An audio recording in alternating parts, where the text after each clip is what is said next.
ಸ್ವಾಭಿಮಾನಿ ನ್ಯೂಸ್ಗೆ ಸ್ವಾಗತ. ಇಂದಿನ ಪ್ರಮುಖ ಸುದ್ದಿಗಳು. ಮಲೆನಾಡು ಭಾಗದಲ್ಲಿ ಹೆಚ್ಚಾಗುತ್ತಿರುವ ಮಳೆಯಿಂದಾಗಿ ಹೊನ್ನಾಳಿ ತಾಲೂಕಿನ ತುಂಗಭದ್ರಾ ನದಿಗೆ ಪ್ರವಾಹದ ಭೀತಿ ಎದುರಾಗಿದೆ. ಈ ಹಿನ್ನೆಲೆಯಲ್ಲಿ ದಾವಣಗೆರೆ ಜಿಲ್ಲಾಧಿಕಾರಿ ಡಾ ಗಂಗಾಧರ ಸ್ವಾಮಿ ಇಂದು ಹೊನ್ನಾಳಿಗೆ ಭೇಟಿ ನೀಡಿ ಪ್ರವಾಹ ಪೀಡಿತ ಪ್ರದೇಶಗಳನ್ನು ವೀಕ್ಷಿಸಿ ಮುಂಜಾಗ್ರತಾ ಕ್ರಮವಾಗಿ ಅಧಿಕಾರಿಗಳ ಸಭೆ ಕರೆದು ತೆಗೆದುಕೊಳ್ಳಬೇಕಾದ ಕ್ರಮಗಳ ಬಗ್ಗೆ ಚರ್ಚಿಸಿದರು. ಈ ಸಂದರ್ಭದಲ್ಲಿ ಜಿಲ್ಲಾ ಕಾರ್ಯನಿರ್ವಹಣಾಧಿಕಾರಿ ಸುರೇಶ್ ಬಿ ಹಿಟ್ನಾಳ್, ಹೊನ್ನಾಳಿ ಉಪ ವಿಭಾಗಾಧಿಕಾರಿ ಅಭಿಷೇಕ್, ತಹಸೀಲ್ದಾರ್ ಪುಟ್ಟರಾಜಗೌಡ ಸೇರಿದಂತೆ ಅನೇಕ ಅಧಿಕಾರಿಗಳು ಉಪಸ್ಥಿತರಿದ್ದರು.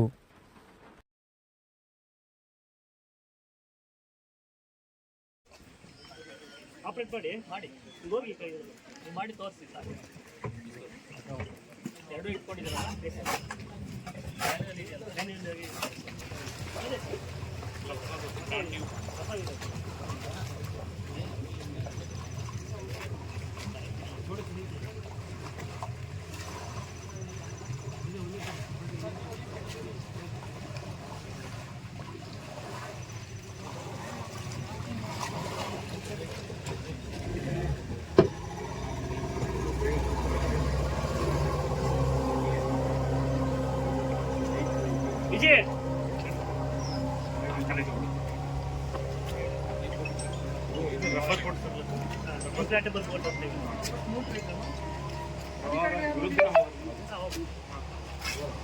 ಮ್ಯಾನ್ಯಲ್ ಆಗಿ ಆಪರೇಟ್ ಮಾಡೋಕ್ಕೆ ಕಷ್ಟ ಆಗುತ್ತೆ, ಸ್ವಲ್ಪ ಕಷ್ಟ ಆಗುತ್ತೆ. ಜಾಸ್ತಿ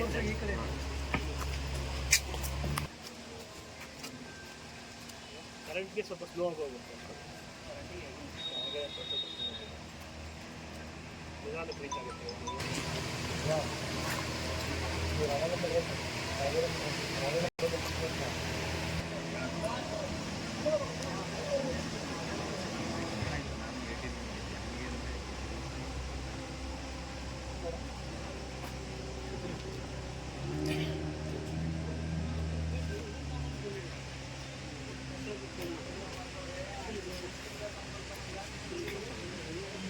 ಎಗ್ರೆಸ್ಟ್ ಗರೆಸ್ಟ್ ಆಗುತ್ತೆ, ಹಿಂಗಾದ್ರೆ ಫಾಸ್ಟ್ ಆಗುತ್ತೆ. ಅಂದರೆ ಸ್ಲೋ ಇದ್ರೊಳಗೆ ಹೋದಾಗ ಜೋರ ಹೋಗುತ್ತೆ. ಎಗ್ರೆಸ್ಟ್ ಕಷ್ಟ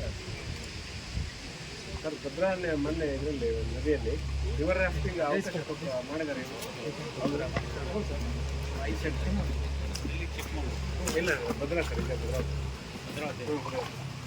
ಚಿಕ್ಕಮಗಳೂರಲ್ಲಿ ಏನೋ ಮಾಡ್ತಾ ಇದ್ದಾರೆ ರಿವರ್ ರಾಫ್ಟಿಂಗ್. ನೋಡಿದೆ ಅವ್ರಿಗೆಲ್ಲ ಅವಾಗ ಪರ್ಮಿಷನ್ ಸಿಕ್ಕಿತ್ತು. ಲೈಸೆನ್ಸ್ ಇರ್ತಾರೆ, train people.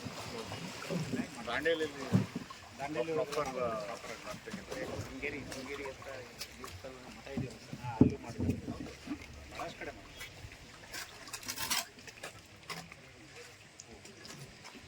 Good, thank you.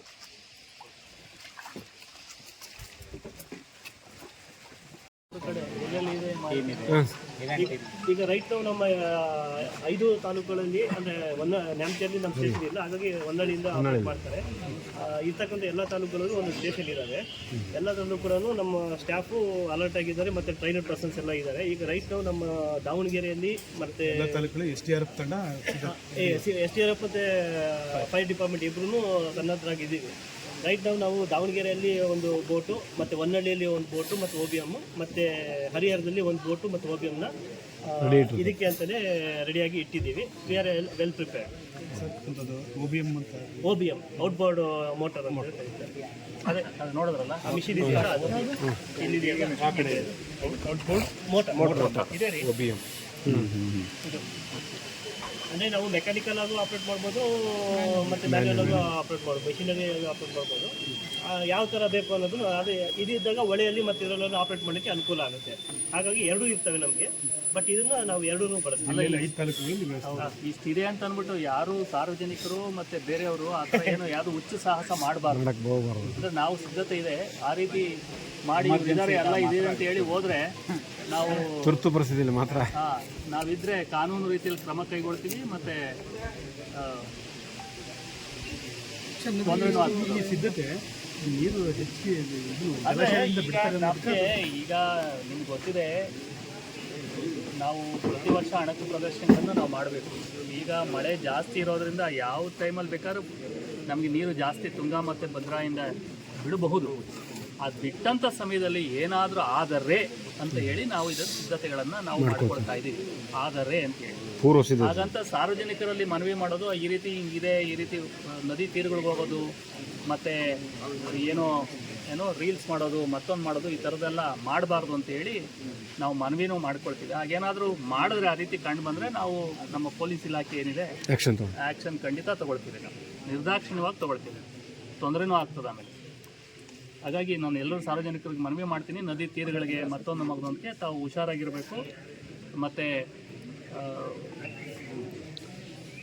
ಸರ್ಕಾರ ಮತ್ತು ತಾಲೂಕು ಆಡಳಿತ ಮತ್ತು ಇಲ್ಲಿ ನಾವೇನು ಟಾಸ್ಕ್ ಫೋರ್ಸ್ ಇದೆ ಅವರೆಲ್ಲ ಏನು ಸೂಚನೆಗಳು ಕೊಡ್ತಾರೆ ಅವ್ರನ್ನೆಲ್ಲ ಎಲ್ಲರೂ ಫಾಲೋ ಮಾಡಬೇಕು, ಅನುಸರಿಸ್ಬೇಕು ಅಂತ ಹೇಳಿ ನಾನು ಈ ಮುಖಾಂತರ ಕೇಳ್ಕೊಳ್ತೀನಿ. ಕಡೆ ಆಗುತ್ತೆ 12 ಮೀಟ್ರಿಗೂ 1,20,000 ಆದರೆ 12 ಮೀಟ್ರ್ ತಲುಪುತ್ತೆ. ಅವಾಗ ಏನೋ ಹೇಳಿದ್ವಲ್ಲ, ಒಂದು 15-20 ಮನೆಗೆ ಅಷ್ಟೇ ಎಫೆಕ್ಟ್ ಆಗುತ್ತೆ. ಅದು ಓವರ್ಫ್ಲೋ ಆಯಿತು.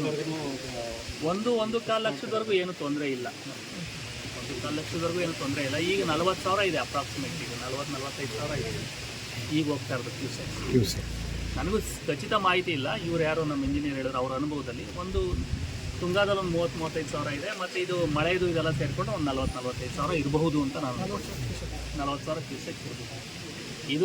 ಇದಕ್ಕೆ ಡಬಲ್ ಆದರೆ ನಮಗೆ ಫ್ಲಡ್ಡಿಂಗ್ ಆಗ್ಬೋದು. ಅದಕ್ಕಾಗಿ ಸಿದ್ಧತೆಗಳನ್ನು ಮಾಡ್ಕೊಂಡು, ಯಾಕೆಂದರೆ ನದಿ ತೀರದಲ್ಲಿ ಕೆಲವೆಲ್ಲ ಇದಾವಲ್ಲ ಮಾಡ್ಕೊಳ್ತೀವಿ. ಸಾರ್ವಜನಿಕರಲ್ಲಿ ಮನವಿ ಮಾಡೋದಿಷ್ಟೇ, ಅವ್ರು ಯಾವುದೇ ಕಾರಣಕ್ಕೂ ಈ ರೀತಿಯಾದಂಥ ಸಾಹಸಗಳನ್ನು ಇದನ್ನೆಲ್ಲ ಏನು ಮಾಡಬಾರ್ದು. ರೀಲ್ಸ್ ಮಾಡೋದು ಏನೋ ಮಾಡ್ತಾರಲ್ಲ, ಸೆಲ್ಫಿ ತೆಗೆಯೋದು ಈ ಥರದ್ದು ಯಾವುದೂ ಮಾಡಬಾರ್ದು. 59.00 ಹೆಕ್ಟೇರ್ಗಳು ಇದ್ದು ನಮ್ಮ ತಾಲೂಕಿನಲ್ಲಿ ಒಟ್ಟು 97 ಗ್ರಾಮಗಳು, 91 ಚರಕ ಗ್ರಾಮಗಳು, ಹಾಗೇನೆ 6 ಬೇಚಾರಕ ಗ್ರಾಮಗಳು ಇದ್ದಾವೆ ಸರ್.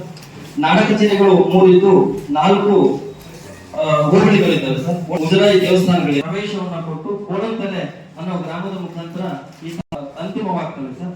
ಈಗ ಸಾಸ್ವೆಹಳ್ಳಿ ಗ್ರಾಮದಲ್ಲೂ ಕೂಡ ಒಂದು 5 ಮನೆಗಳು ನಾವು ನೇಮಕ ಮಾಡಿ ಆದೇಶ ಮಾಡಿದ್ದೇವೆ ಸರ್. ಈಗಾಗಲೇ ನಮ್ಮ ಅಕೌಂಟ್ ನಲ್ಲಿ ಸುಮಾರು 64 ಲಕ್ಷ ಅಮೌಂಟ್ ಲಭ್ಯ ಇದೆ ಸರ್ ನಮ್ಮ PD ಅಕೌಂಟ್ ನಲ್ಲಿ. ಇದಿಷ್ಟು ನಮ್ಮ ತಾಲೂಕಿನ ಸಂಕ್ಷಿಪ್ತ ಮಾಹಿತಿ. ತಮ್ಮ ಅವಕಾಶ.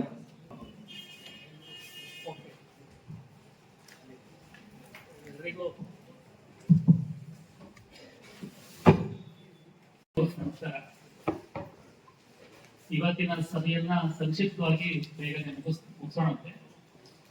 ಇವತ್ತು ಇಲ್ಲಿ ನಾವು ಸಭೆ ಸೇರಿರೋದು ನಿಮ್ಮೆಲ್ಲರಿಗೂ ಗೊತ್ತಿದೆ. ಕಳೆದ 10-12 ದಿನದಿಂದ ಸತತವಾಗಿ ಮಳೆಯಾಗಿ ನಾವು ಶಾಲಾ ಕಾಲೇಜುಗಳು ಕೂಡ ರಜೆಯನ್ನ ಕೊಟ್ಟಿದ್ವಿ. ಮತ್ತೆ ಇಲ್ಲಿ ಒಂದು 2-3 ಸ್ಥಳಗಳು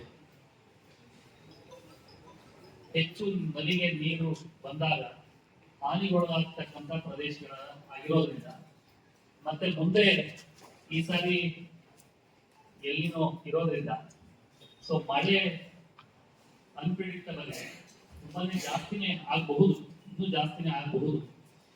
ಹಾಗಾಗಿ ನಾವು ಎಲ್ಲ ಪೂರ್ವ ಸಿದ್ಧತೆಗಳನ್ನು ನಾವು ಮಾಡ್ಕೋಬೇಕಾಗಿದೆ. ಈ ನಿಟ್ಟಿನಲ್ಲಿ ಇವತ್ತು ನಾವು ನಮ್ಮ SDRF KDF ತಂಡಗಳಿಂದ ನಾವು ಒಂದು ಮಾಕ್ ಡ್ರಿಲ್ ಮತ್ತೆ ನಮ್ಮಲ್ಲಿ ಇರ್ತಕ್ಕಂತಹ ಸಲಕರಣೆಗಳ ಒಂದು ಪರಿವೀಕ್ಷಣೆ ಮತ್ತು ಪ್ರದರ್ಶನವನ್ನು ಕೂಡ ನಾವು ಮಾಡಿದ್ದೀವಿ, ನೀವು ನೋಡಿದ್ದೀವಿ. ಅತಿ ಮುಖ್ಯವಾಗಿ ಇವತ್ತು ನಾವು 4 ವಿಚಾರಗಳನ್ನ ನಾವು ನಿಮಗೆ ಹೇಳ್ತೇವೆ. ನಮ್ದೇನೋ ಇದು ಸಹಾಯವಾಣಿ ಇದೆ, ಅದು it should be always reachable ತರ ಇರಬೇಕು ಜನಗಳಿಗೆ. ದೂರವಾಣಿ ಮಾಡಿದಾಗ ಯಾರಾದ್ರೂ ಜನ ಅದು ದೂರವಾಣಿ